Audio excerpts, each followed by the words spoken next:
Représenter la Vierge, peut-être que ça veut dire quelque chose.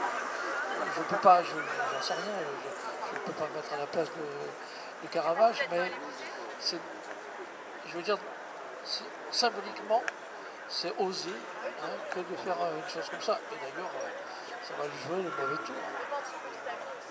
Je vais me permettre une réponse rapide, même en tant que blablabla. Caravage, c'est un très bon exemple, mais c'est aussi celui qui va servir la contre-réforme, donc il va aussi servir en fait l'idéologie de la contre-réforme.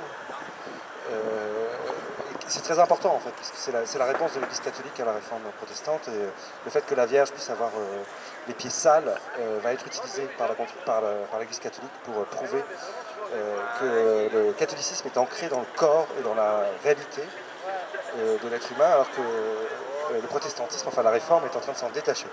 Après, il y a quelque chose chez Caravage qui échappe au catholicisme, c'est que je pense qu'il a pensé la mort de Dieu avant Nietzsche, mais ça c'est quelque chose de très personnel.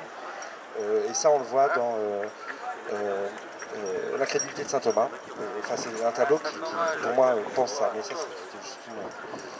Il ne faut pas me lancer sur le Caravage, monsieur. C'est clair, quoi. Le Caravage, il est puissant. C'est génial, vous avez ramené le sujet à ce que je voulais poser comme question. Vous avez terminé sur la réappropriation de l'image de par Jésus sur la croix, ou la crucifixion de Jésus. En fait, moi je suis un peu resté sur ma faim, et en même temps je me souviens pas très bien de tout ce que vous avez dit à ce moment-là. Donc j'aimerais savoir sur quelle évolution on a été après la réappropriation de cette image religieuse par là. Donc ma question est juste la continuité de votre exposé aurait parlé de quoi vis-à-vis de la réappropriation de l'image religieuse dans l'art.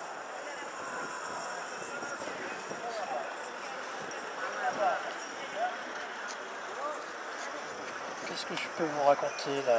Je ne sais pas quoi vous dire. J'ai arrêté mon propos sur une image effectivement volontairement ambivalente, puisque c'est une image apparemment religieuse, mais qui a perdu complètement sa fonction œcuménique, si je puis dire. Elle ne parle pas de Dieu, elle ne parle que de l'humanité qui est crucifiée par ce qu'elle vient de connaître, c'est-à-dire la guerre, ces millions de morts. Et ça, c'est vrai dans les années 30, puisque ce sont des tableaux des années 30. C'est vrai aussi, c'est une thématique qu'on va revoir très très fréquemment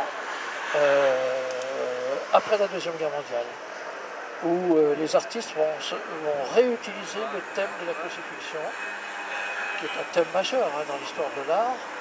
On parle de Caravage, mais on peut évoquer Grunewald, on peut évoquer Simon Jouer, enfin, il y a des milliers d'artistes qui ont peint le Christ en croix.